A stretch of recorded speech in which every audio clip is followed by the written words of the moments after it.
हम सबकी जिंदगी में वो एक पल जरूर आता है, एक ऐसा मोड़ जहां एक बहुत बड़ा रिस्की फैसला लेना पड़ता है। एक ऐसा फैसला जिस पर कह सकते हैं सब कुछ टिका होता है। और यही वो पल होते हैं जो हमारी कहानी को एक नया मोड़ दे देते हैं। तो सवाल ये है कि एक अच्छे और एक बुरे रिस्की फैसले में आखिर फर्क क्या होता है? क्या ये सिर्फ किस्मत का खेल है या इसके पीछे कोई साइंस भी है?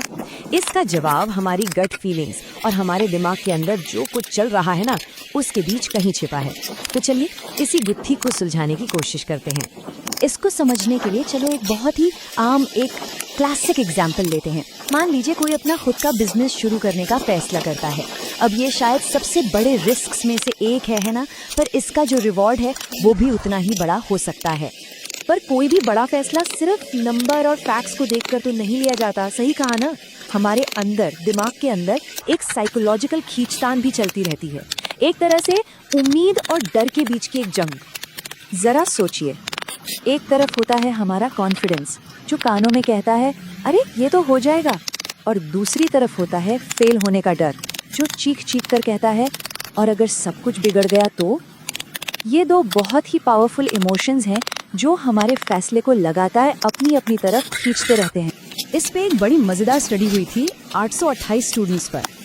उसमें पता चला कि जो लोग रिस्क लेने के लिए तैयार थे और जिनके पास फाइनेंशियल सपोर्ट था, वो बिजनेस शुरू करने के बारे में ज्यादा सोचते थे। लेकिन ट्विस्ट यहाँ आता है, जरूरत से ज्यादा कॉन्फिडेंस असल में हमें खतरों को देखने ही नहीं देता, और वहीं दूसरी ओर फेल होने का डर हमें ज्यादा अलर्ट, ज्यादा सावधान बना देता है। तो ठीक है, ये तो हो गई इमोशंस की बात, पर इस पूरी दिमागी कश्मकश के दौरान हमारे ब्रेन के अंदर असल में हो क्या रहा होता है?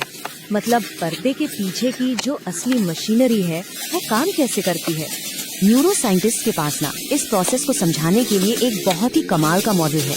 उनके मुताबिक हमारा दिमाग एक तरह की कमेटी मीटिंग की तरह काम करता है। सोचिए, एक मीटिंग चल रही है जहाँ दिमाग के अलग अलग हिस्से अपनी अपनी राय रख रहे हैं।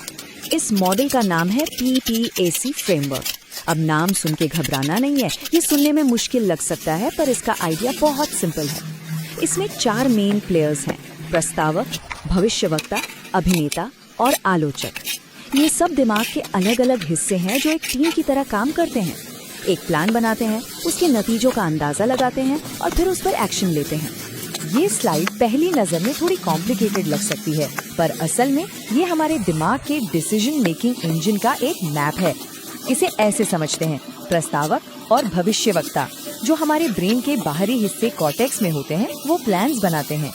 फिर आता है अभिनेता जो बेसल गैंग्लिया में होता है और वो गो या नो गो का सिग्नल देता है। और आखिर में आलोचक जो हमारे रिवॉर्ड सिस्टम से जुड़ा है, वो हमें बताता है कि फैसला सही था या गलत, ताकि हम अगली बार के लिए कुछ सीख सकें। तो ये कमेटी असल में काम कैसे करती है? देखिए, सबसे पहले प्रस्तावक एक आइडिया लेकर आता है, चलो ये करके देखते हैं। फिर भविष्यवक्ता सोचता है अगर ऐसा किया तो इसका नतीजा क्या हो सकता है। इसके बाद अभिनेता अपने पुराने एक्सपीरियंसेस को खंगालता है और एक सिंपल सा हाँ या ना में वोट देता है। और जब काम हो जाता है तो आखिर में आता है आलोचक। ये देखता है कि नतीजा क्या निकला और फिर हमारे दिमाग को एक रिवॉर्ड देता है, मतलब डोपामीन, ताकि हम अगली बार और बेहतर फैसला ले सकें। तो अब जब हम कमेटी के इन चारों मेंबर्स से मिल चुके हैं, तो चलिए ये देखते हैं कि ये सब मिलकर किसी एक फैसले तक पहुंचते कैसे हैं।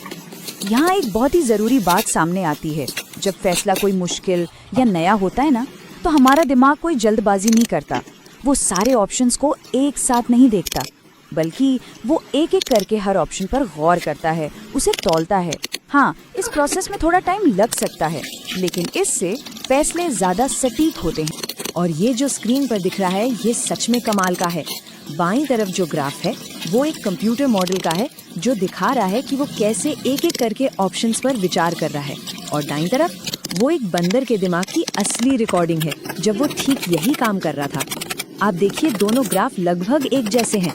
ये इस बात का बहुत मजबूत सबूत है कि हमारा दिमाग सच में एक बार में एक ही ऑप्शन पर फोकस करता है। लेकिन रुकिए, इस मॉडल की सबसे जबरदस्त बात तो अभी बाकी है। ये सिस्टम सिर्फ फैसले नहीं लेता, ये हमारे हर सही और गलत फैसले से लगातार सीखता भी है।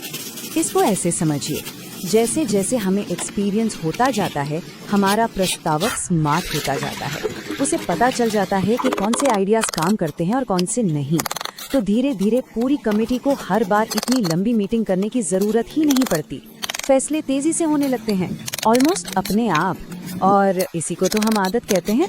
तो अब जब हम ये जानते हैं कि हमारे दिमाग के अंदर ये पूरी कमेटी मीटिंग कैसे चलती है, तो सोचने वाली बात ये है कि इस जानकारी का इस्तेमाल अपने अगले बड़े और रिस्की फैसले को लेने में कैसे किया जा सकता है। क्या अपनी इस अंदरूनी कमेटी के हर सदस्य की बात सुनना जरूरी है?